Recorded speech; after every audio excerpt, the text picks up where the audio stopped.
Okey, baik. Assalamualaikum. Okey. Hari ni cikgu akan ajar awak masih lagi dalam topik yang sama, iaitu aplikasi teknologi, iaitu reka bentuk sistem petigasi. Right? Reka bentuk sistem petigasi. Okey, apa yang kita belajar pada 2 minggu lepas? Okey, saya harap awak masih ingatlah apa yang dipelajari pada 2 minggu lepas, iaitu berkaitan dengan definisi sistem petigasi, tujuan menanam secara petigasi. Okey, definisi petigasi. Cikgu harap semua masih ingat lagi lah apa yang awak telah tonton video pada minggu lepas dan juga salin nota pada 2 minggu lepas. Okey, sistem petigasi adalah sistem pengeluaran tanaman yang menggunakan sistem pengairan pembajaan yang rapi, muka surat 103. Okey, awak kena ingat keyword dia. Apa yang dimaksudkan dengan sistem petigasi tu? Sistem pengeluaran tanaman yang menggunakan sistem pengairan pembajaan yang rapi. Pengairan pembajaan yang rapi itu adalah keyword dia untuk sistem petigasi. Dan juga yang kedua, apa yang kita belajar pada 2 minggu lepas adalah tujuan menanam secara petigasi. Tujuan menanam secara petigasi, boleh tengok di muka surat 105 dulu, iaitu mengelakkan tanaman daripada dijangkiti oleh penyakit bawaan tanah lah. Okey.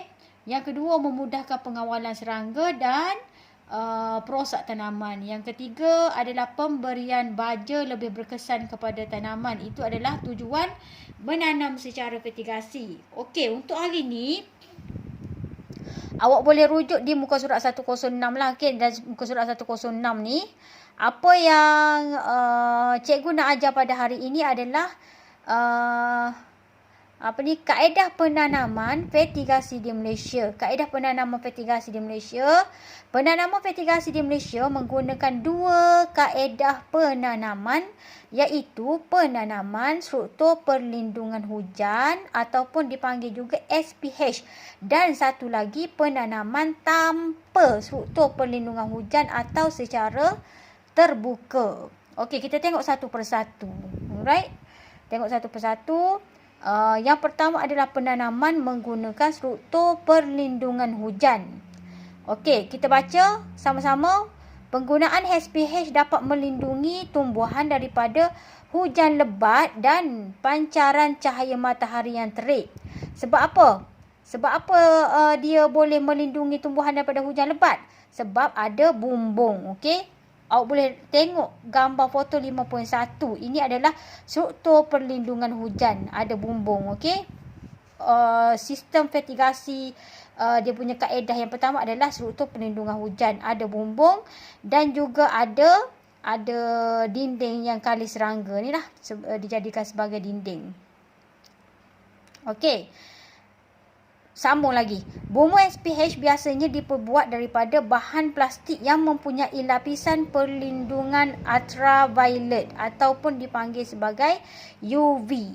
Rangka bumbung boleh menggunakan kayu, paip besi, plastik ataupun bahan-bahan kukuh yang lain untuk hasilkan ni lah, untuk hasilkan bumbung dan juga yang kali serangga ni lah. Okey, saiz SPH bergantung kepada kesesuaian tapak penanaman dan kos. SPH akan lebih berkesan sekiranya jaringan kali serangga dipasang sebagai dinding bagi mengawal serangan serangga perosak. Okey, tengok dinding ni. Kenapa dia pasang dinding-dinding ni? Sebab untuk melindungi daripada apa? Sebagai jaring kali serangga. Okey? Sambung lagi. Kebaikan menggunakan SPH adalah seperti yang berikut. Okey, yang pertama, mengelakkan tanaman daripada cepat layu akibat pancaran UV daripada cahaya matahari. Sebab ada bumbung. Macam kita lah, kalau kita berbeza daripada kita guna payung apabila matahari terik, dan juga kita tak guna payung apabila matahari terik. Macam mana apa berlaku? Begitulah tumbuhan juga. Okey. tumbuhan juga akan cepat layu lah kalau tak ada bumbung ni. Okey, yang kedua adalah mengelakkan atau menggunakan serangan penyakit yang disebabkan oleh kulat. Okey. Yang ketiga, mengurangkan penggunaan racun perosak sebab serangga tak boleh masuk. Okey, serangga tak boleh masuk langsung sebab ada jaring ni, so akan mengurangkan penggunaan racun perosak. Itu adalah kelebihan menggunakan struktur perlindungan hujan. Okey, kaedah yang kedua boleh tengok di muka surat 107. Okey, boleh tengok muka surat 107, iaitu kaedah yang kedua, penanaman tanpa struktur perlindungan hujan. Tanpa struktur perlindungan hujan. Macam tadi ada bumbung, yang ni tak ada bumbung lah. Okey. SPH hanyalah merupakan pilihan sahaja terhadap penanaman fertigasi ni. Tapi kalau contohnya ada duit yang lebih, kita bolehlah menggunakan struktur perlindungan hujan tadi dan juga jaring tu kan. Kalau tak ada kos yang lebih pun tak apa, kita masih boleh tanam menggunakan sistem fertigasi, tapi dinamakan tanpa struktur perlindungan hujan lah. Okey, baca lagi. Tanaman fertigasi tanpa SPH boleh diletakkan di tempat yang terbuka tanpa bumbung. Semasa musim hujan, air hujan akan bercampur dengan air baja di dalam polybag. Ini akan mengakibatkan kandungan baja dalam media tanaman menjadi cair lah. Okey, penanam perlu menggunakan racun kulat dan racun serangga sebab dia tak ada sistem jaring tadi. Untuk melindungi tanaman mereka daripada serangan penyakit. Okey, masih boleh on lagi, masih boleh run lagi sistem fertigasi ni walaupun tanpa struktur perlindungan hujan. Tapi antara dua tu mana yang lebih baik? Okey, mana yang lebih baik antara dua tu? Mestilah yang pertama tadi kan, struktur perlindungan hujan, sebabnya ada bumbung dan juga ada jaring. Okey, ada jaring. Tapi itu adalah pilihan sahaja, Okey, baik. Subtopik yang seterusnya hari ini adalah berkaitan dengan perbandingan sistem fertigasi dengan sistem konvensional.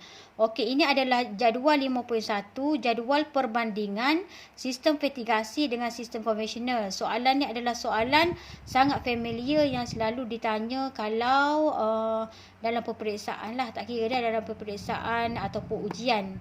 Ataupun dalam PT3 sekalipun. Ini adalah soalan favourite lah yang selalu keluar jugalah. Okey, sebab ini adalah soalan bahagian B lah, bahagian B okey, perbandingan ni. Okey, kita tengok satu persatu perbandingan sistem fertigasi dan juga sistem konvensional. Okey, kita tengok satu persatu.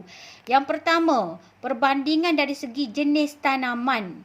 Okey, jenis tanaman, kalau sistem fertigasi adalah tanaman jenis sayuran dan buahan sahaja yang boleh ditanam menggunakan sistem fertigasi. Kalau sistem konvensional boleh tanam semua jenis tanaman boleh tanam. Okey, semua tanaman boleh tanam menggunakan sistem konvensional. Okey, yang kedua adalah dari segi struktur perlindungan hujan ataupun dipanggil sebagai SPH tadilah. Okey, sistem fertigasi ada pilihan sama ada penanaman menggunakan struktur perlindungan hujan ataupun tanpa struktur perlindungan hujan. Itu maksudnya pilihan. Okey, yang manakala sistem konvensional pula tidak perlu, dia tanam saja. Tanam saja dekat mana-mana, tanam je. Okey, sistem konvensional ni adalah sistem lama lah. Okey, sistem lama yang kita tanam dan juga baja menggunakan tenaga manusia. Itu adalah sistem konvensional. So, tidak perlu sistem perlindungan hujan. Okey. Perbezaan yang seterusnya adalah jaring kalis serangga. Jaring kalis serangga, sistem fertigasi juga adalah pilihan juga macam tadi. ada kalau menggunakan struktur perlindungan hujan, ada bumbung dan juga ada kali serangga lah, jaring kali serangga. Itu adalah pilihan lah, dua pilihan kan. Kalau sistem konvensional tidak perlu jaring kali serangga, di open saja. Okey, open saja sebab menggunakan dia tanam atas tanah saja yang terbuka. Okey. Manakala perbezaan yang seterusnya dari segi sistem pengairan. Sistem pengairan, kalau sistem fertigasi menggunakan sistem titis dan juga baja. Okey, titis dan baja. Manakala sistem konvensional perlukan penyiraman biasa. Penyiraman biasa ni kita siram macam biasalah. Okey, yang bubuh dalam yang penyiram pokok tu siram, okey? Siram, penyiraman biasa. Kalau sistem pengairan, sistem fertigasi ni menggunakan sistem pengairan titis dan juga baja. Okey, kita akan tengok untuk next topik lah. Dia akan bagi tahu apa peralatan yang digunakan untuk untuk menjalankan sistem fertigasi ni. Okey. Yang seterusnya dari segi air. Kalau sistem fertigasi memerlukan air bersih. Maksudnya air bersih di sini kita menggunakan pH meter untuk ukur kadar air bersih ni. Okey, dia tak guna air sebarangan. Okey, sebab kita akan tapis dia, ada peralatan yang diperlukan untuk menjalankan sistem fertigasi ni. Manakala sistem konvensional pula pelbagai sumber air digunakan. Okey. Kalau contohnya tanaman kita berdekatan dengan sungai, kita akan guna air sungai. Itu maksudnya sistem konvensional ni. Mana sahaja sumber air yang berdekatan, air itulah akan digunakan sebagai sumber pengairan lah. Okey. Yang seterusnya adalah dari segi modal. Dari segi modal, kalau sistem fertigasi adalah tinggi, kalau sistem konvensional adalah rendah. Okey, modal ni maksudnya peralatan yang diperlukan untuk jalankan sistem fertigasi ni tinggilah. Contohnya awak boleh tengok yang kita belajar tadilah. Okey, kalau dari segi struktur perlindungan hujan tu, of course lah modal yang tinggi kan. Dan juga peralatan yang perlukan set penitis, tangki nutrien dan sebagainya. Peralatan tersebut memerlukan modal yang tinggi. Okey, kalau sistem konvensional kita boleh tanam saja dekat mana-mana saja. Jadi dia punya modal rendah saja. Okey, dari segi tapak tanah pula, kalau sistem fertigasi mesti rata. Okey, sebab kita nak letak polybag atas tanah tersebut mesti rata lah. Okey. Kalau sistem konvensional tidak perlu rata. Okey, tidak perlu rata pun kita boleh tanam. Tanam sahaja dekat mana-mana, berbukit bawah ke, ataupun maksudnya tanah tu tak rata lah. Macam-macam mana pun kita boleh tanam kalau menggunakan sistem konvensional. Okey. Yang seterusnya, penggunaan elektrik. Kalau sistem fertigasi mesti adalah, wajib lah. Sebab kita ada timer. Kita kena set timer. So, mesti ada tenaga elektrik digunakan untuk jalankan sistem fertigasi. Kalau sistem konvensional tidak perlu tenaga elektrik. Okey, tidak perlu ada pun tenaga elektrik. Okey, yang seterusnya adalah pengetahuan teknikal. Sangat perlu. Okey, sangat perlu. Kita perlu belajarlah cara untuk set upkan sistem fertigasi ni. Okey? Perlu belajar dulu. Barulah kita tahu macam mana untuk settingkan sistem fertigasi ni. Kalau tak belajar, kita tak tahu macam mana untuk setkan dia. Kalau manakala sistem konvensional pula perlu juga ada ilmu untuk menanam. Okey, perlu ada ilmu jugalah. Okey, bukan kata tak perlu ada juga. Okey.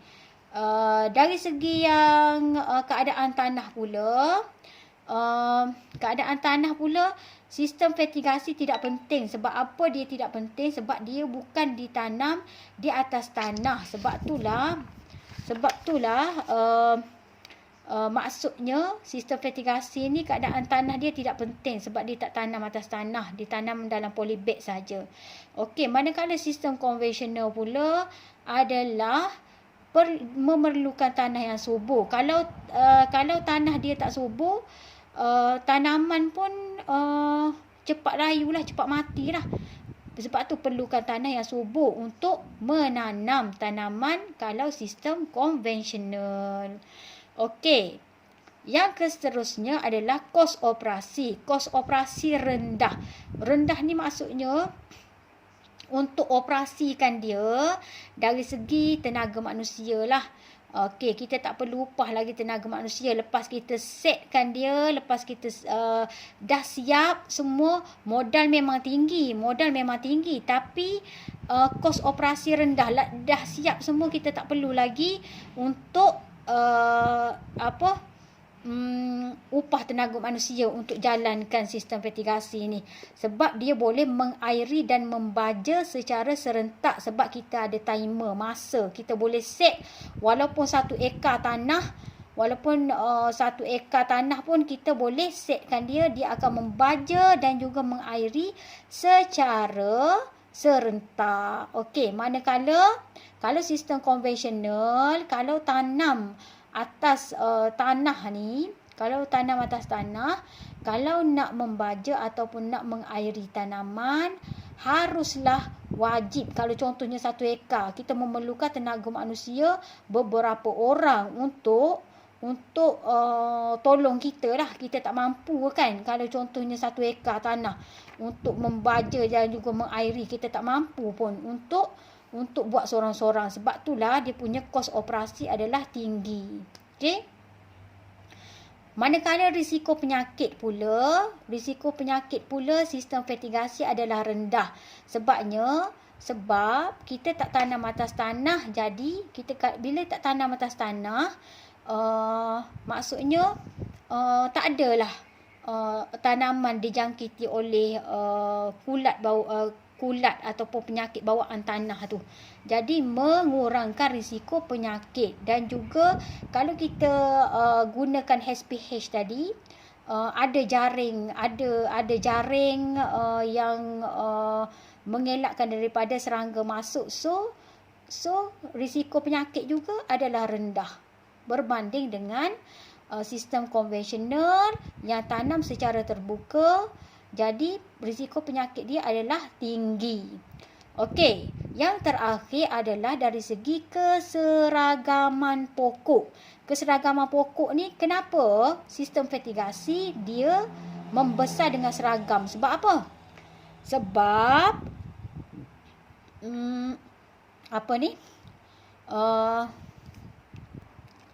sebab sistem membaja dan juga pengairan adalah serentak dan juga sama sahaja diterima oleh tanaman. Okey, baja sama sahaja diterima oleh semua tanaman walaupun 1000 pokok, sama sahaja dia punya baja dia, kadar penerimaan baja dan sebagainya.